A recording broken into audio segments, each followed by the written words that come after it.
The other day somebody asked me what I like to carry in my little bag, in my knitting bag.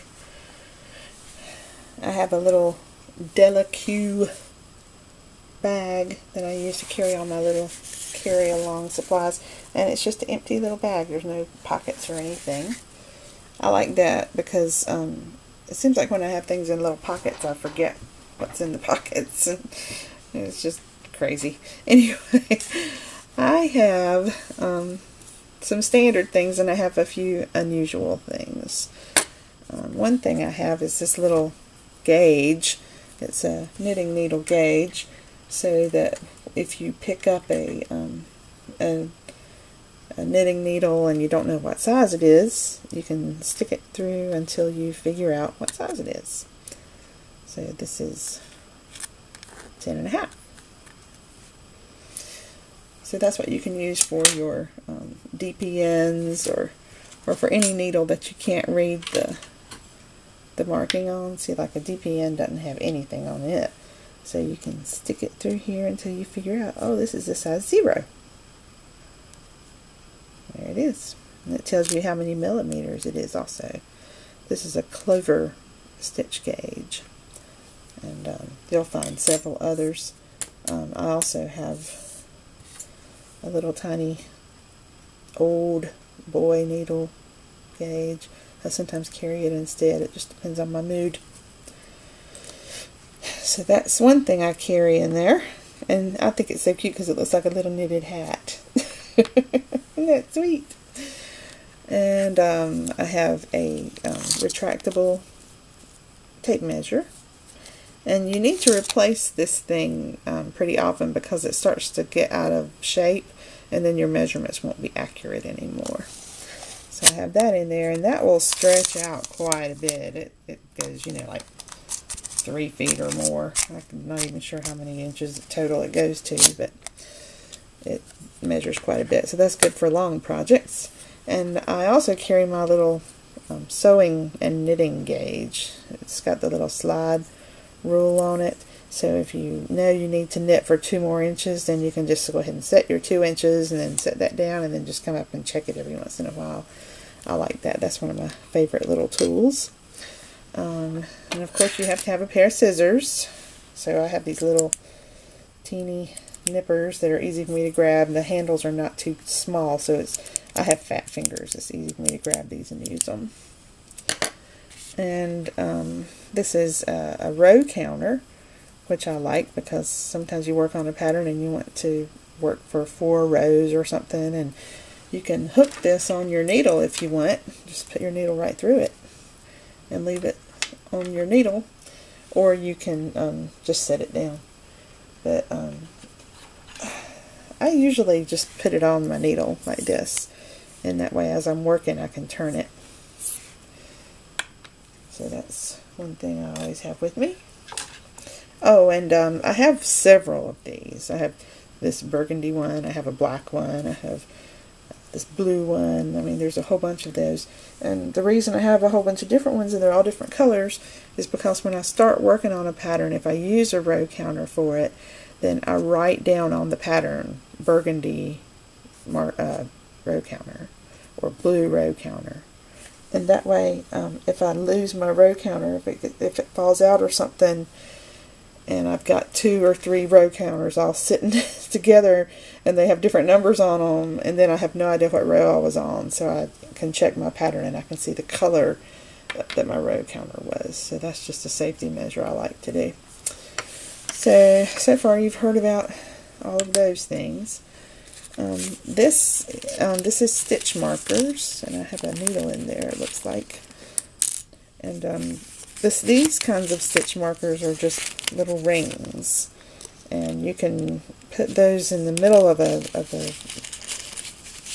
knitting design as you're working on it, and it'll leave that place marked, and it'll carry it up to the next row. And I also carry these kind of stitch markers, little locking stitch pins.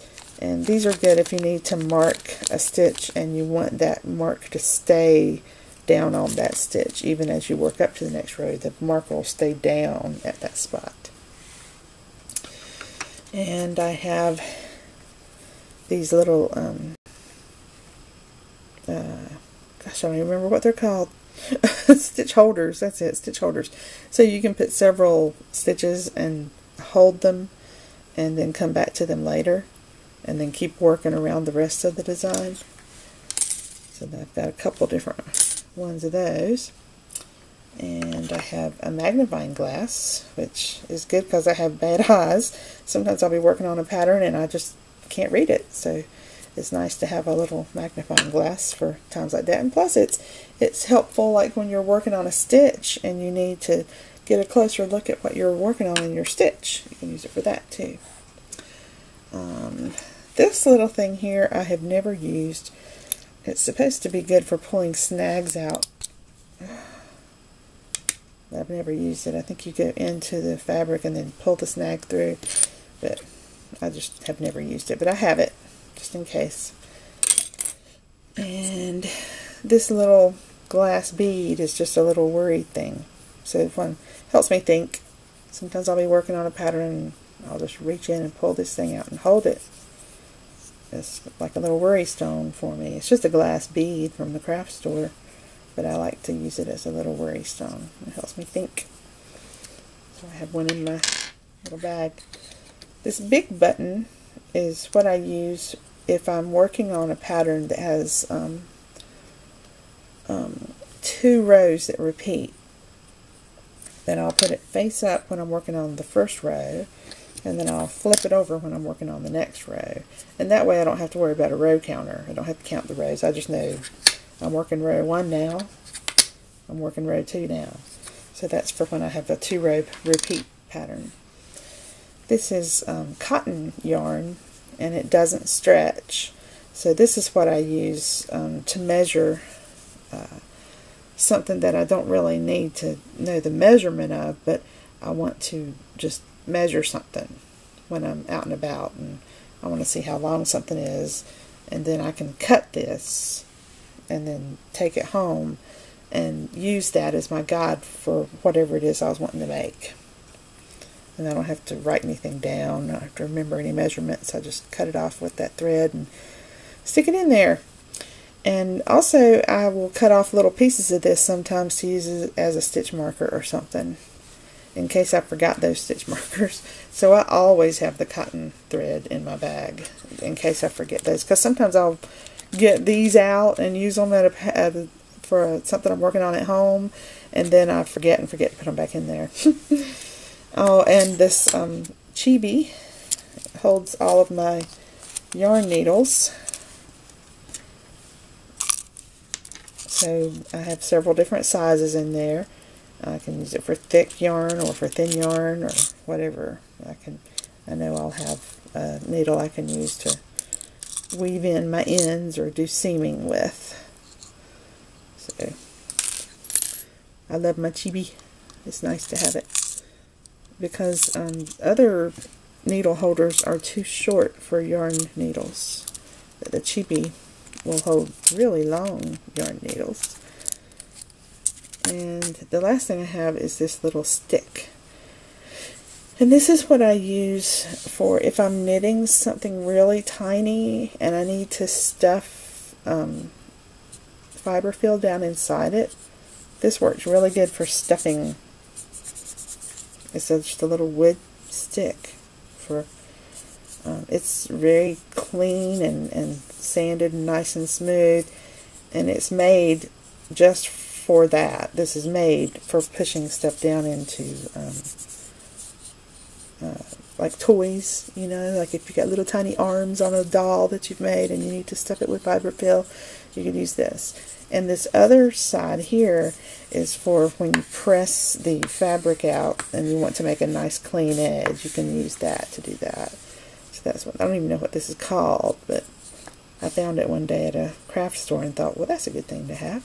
And I have used it a lot. So that's what's in my little knitting bag for your information. If you're interested, who knows. You might also want to throw in some glasses or a fingernail file or a little small thing of hand lotion. You know, I mean, it's your choice what you want to carry in your bag. It's your bag. So just make sure that it's stuff that you need and you want and you will have with you all the time. And that way you won't have to worry about asking anybody else for supplies when you're working on your knitting projects. So that's it. I'll catch you later. Enjoy your knitting. Bye.